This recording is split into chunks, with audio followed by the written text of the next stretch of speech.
And John Dramani Mahama is hinting at a probe into how electoral materials end up in unauthorized hands.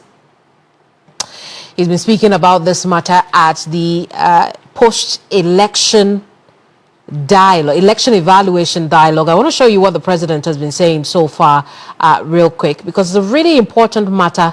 I'll detail that, but let's see what the president has been saying, because in his words, he says, we must investigate how authentic ballot papers of the Electoral Commission and other electoral materials fall into unauthorized hands during elections. Now, the president was speaking at the post-election evaluation dialogue, in case you haven't got that across yet. But more importantly, it brings to mind the many incidents of electoral materials that pop up or are found in strange hands and places. Now, these incidents go as far back as the beginning of elections, but let's start off from 2008.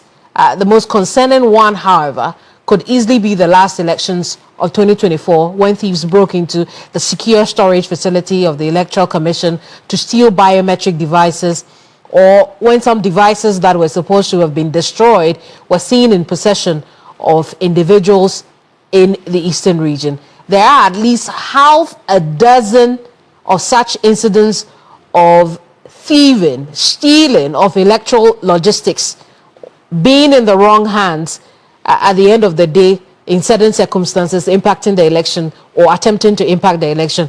Tonight, the president says it's time to get to the root cause, as he also directs the Inspector General of Police to urgently conclude investigations into the electoral violence and ensure that perpetrators are held accountable. But remember again, it's not the first time he is making such a call. But let's take a listen to the president today when he made that call and spoke at the national dialogue, post-election evaluation dialogue. And then I'll tell you why it's not the first time he's making such a call. The government, in collaboration with the National Peace Council and civil society, has implemented a range of interventions to deepen national consensus, strengthen conflict prevention mechanisms, and foster public trust in the institutions that underpin our democracy, especially those responsible for elections, investigations, and prosecution of electoral offenses. While Ghana once again demonstrated its democratic resilience in the 2024 elections, culminating in a largely peaceful transfer of power, we cannot ignore that the process was marred by isolated acts of violence in some constituencies. Let me use this platform to unequivocally condemn these acts of violence and call for swift accountability for the perpetrators, expedite investigations into these acts of electoral violence, and bring the perpetrators to justice. The Attorney General is also working on a report to be presented to Cabinet for adequate compensation to be paid to victims and relatives of those affected by the violence. Let me take this opportunity to commend the Electoral Commission, our security services, civil society organizations, political parties, and the electorate for their collective role in ensuring that Ghana's democratic credentials remain intact after the 2024 election. President John Dramani Mahama there. If you just joined us, this is Ghana Tonight. And for those of us who've been with us here from the beginning, I told you that this is not the first time the president is making a call on an IGP to investigate the 2020 election violence and the 2024 election violence as well. And I want to show you where it happened, because very early on in his administration, or when he took office, he had directed then IGP George Ekufu Dampare to establish a dedicated investigative task force within the CID to focus solely on the election-related deaths, engage eyewitnesses, victims' families, and relevant persons for comprehensive accounts, examine the conduct of security personnel deployed at the affected polling stations, apply forensic analysis to physical evidence such as bullet casings and weapons, collaborates with the Electoral Commission and other civic bodies for broader context, provide periodic progress to ensure transparency and maintain public confidence. So that was on January 10th to 2025 to Dr. George Ekufu Dampare, who was then the IGP. Now check out the date, January 10th, 2025. When did John Mahama take office? January 7th, 2025. So we are talking 3 days after he took office. He made this call on the IGP. We know subsequently very little was heard of it. The IGP lost his job. A new IGP came into office. My question is, what has the new IGP been doing about this? Perhaps I'll even add whether or not it's important for the president to even make a second call for us to know what has happened. We are not joined by Richard Kumado, who is a security analyst. Richard, do you share my questions? What are your thoughts on this? You made me laugh this evening. 10th January to 4th July, I think it's a long time. And if you look through many of the items the president stated in his first letter to the IGP, one of them was transparency and progress report. It will be important for my uncle Yohonu as the new IGP to update the general public on the progress of the election violence investigations, particularly the 2021. The reason why the 2021 is important is that there has been some level of investigations, and I know in Techima South, the case went to court, which means that the investigators have done some level of work. The Attorney General has confidence, and that is why they went to court. It will be important for the IGP to update the general public on the 2020 election violence as the basement for the 2024. Overall, our elections are becoming a little bit too violent. 2020, you lost 8 people. 2024, you lost 6 people. And that is unheard of. And it is a collective responsibility that we all come together in dealing with this perpetration of violence against individuals who form line to vote and people who manage our elections in Ghana. So I agree with you, but this is a broad overview of where we are and what we have done so far. But Richard, you understand the workings of investigating crime and incidents, right? Is this such a challenge to investigate electoral violence or election-related violence and deaths, so much so that up until now, we still don't know when justice will be served on the victims of these crimes? It depends on the nature of the crime, where the crime is committed, the perpetrators involved, the investigators assigned to the job, and the willingness and able of management to provide the requisite resources for the investigation. Other than that, some investigations can take 1 day, others can take 1 week, others can take a month, and others can take a year or many more years more. I think now that the president has made a second request, the onus is on the IGP and the police management team to ensure that some of these investigations have seen the light of day, so that the victims and their families can have a closure to what has befallen them. I think collectively, the ineptitude of the managers of our election in this country is creating many more problems for us, and they must work very hard to ensure that we do not register many more deaths. But could this be because we are not taking these incidents and the deaths that occur during elections or election periods seriously? I agree with you, because I've always maintained the position that non-punishable offenses will always rationalize bad behavior and promote antisocial tendencies in society. From Ayawaso West Wagon to many of the ones we had before the Ayawaso West Wagon, and from what we have done with it, it means that as a nation, we are not bold enough in prosecuting crime.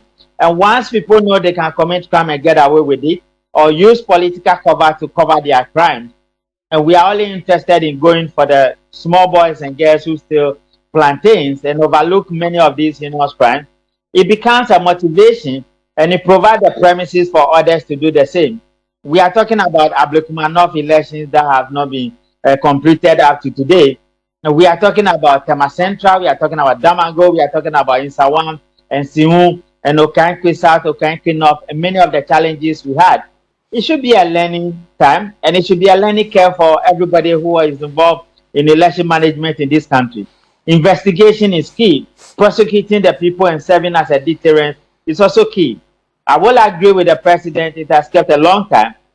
The new IGP must give an update on what they have done so far. And if there are challenges They should let everybody know, and I believe the presidency will make the resources available to them.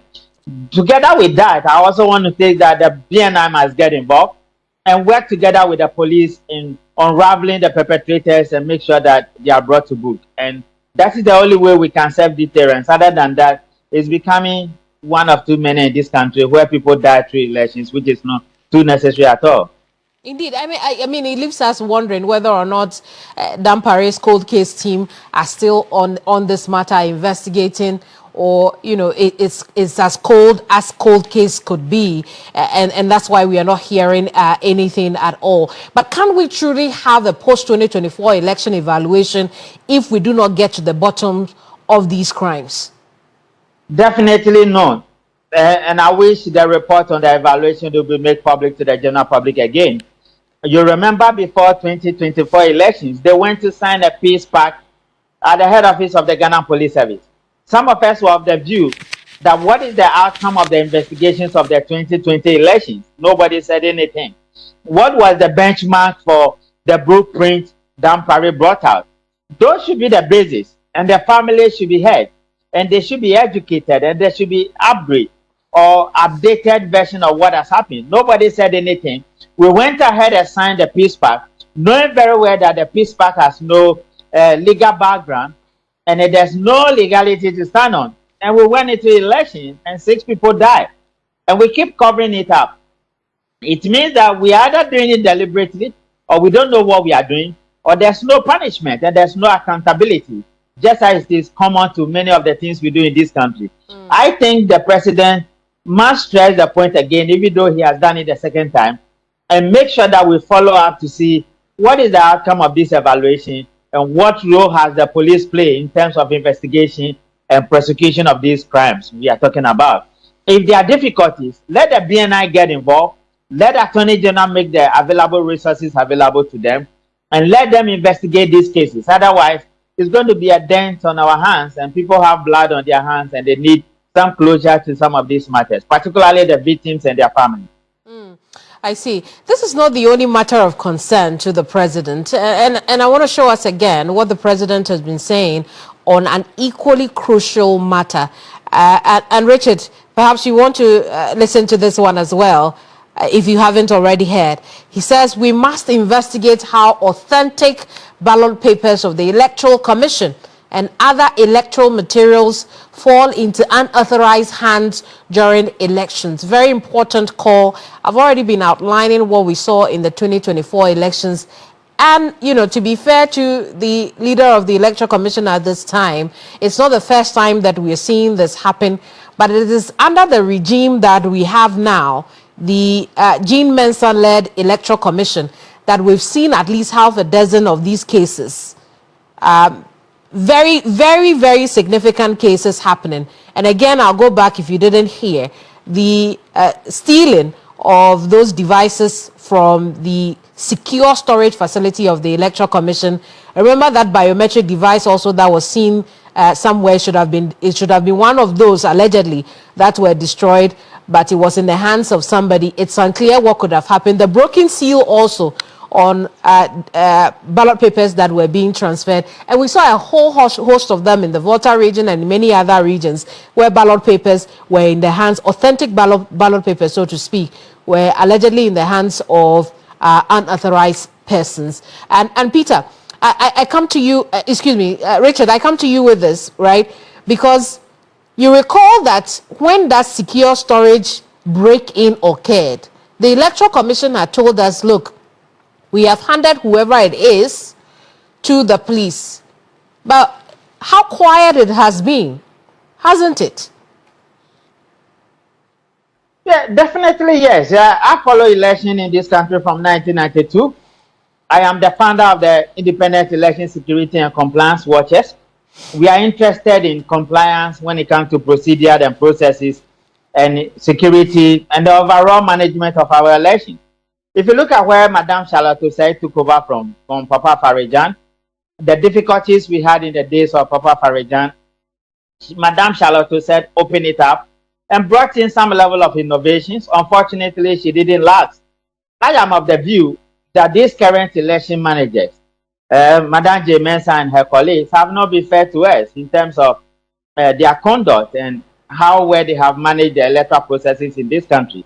The levels of ineptitude and inaccuracies and inconsistencies coming out of the Electoral Commission has created a premises where fraud can be perpetrated on any day, any time. And they know nobody can touch them. And there's no level of accountability, and they have not been responsible for many of the things we expected from them. It's well what you may be asking from the police, because it's a shared responsibility. And once the Electoral Commission has displayed a negative attitude and their ineptitude is above board, what do you expect from the police? I can understand the police must investigate and make the perpetrators make available and let them be prosecuted. But all election matters lied on the responsibility of the election managers of this country. We went to Supreme Court. Then she was shaded from climbing the box to testify and give an account of her stewardship. You can disagree, but that is what we were served with. What do you expect from them? I think as Black people and as Ghanaians, as we progress with our democracy and enhance the frontiers of our democracy and governance, elections, in electing our national leaders into offices is very important. And we must do everything possible to ensure that our elections are becoming more transparent, there's objectivity, and issues of fraud and illegality is taken out of our system. Other than that, we might be setting ourselves for trouble, and we might have more on the plate than we can. And there are various examples across Africa that we must learn from. And we must do everything possible to make sure that our system is fair. Just quickly, right? A point of contention is when you say that what more can the police do? When the Electoral Commission has referred the matter to the police, it is left then for the police to investigate and prosecute and perhaps even create a form of deterrence or a point of lesson for anyone who would want to engage in such criminal acts. But here it would appear we take lightly election-related crimes once again. So it is as much a responsibility of the police as it is of the Electoral Commission. Do you agree? Definitely. That is why they form part, the two of them form part of the election security. But who has the responsibility of conducting elections in this country? Is the Electoral Commission. As somebody who has dealt with criminals for 28 years, 29 years this year, I'm always of the view that we can prevent it. And I will always go for prevention rather than reacting. If you cannot be doing the same thing and getting the same mistakes all the time. It means that you are either not prepared or you have not rehearsed your processes properly. And that has always been my bone of contention with the managers of elections in this country. I am saying that as much as the police have a responsibility, Electoral Commission and the officers of our election management board in this country have a serious duty to ensure that when you say things are locked, they are properly locked. And when you say A, it has to be A, because many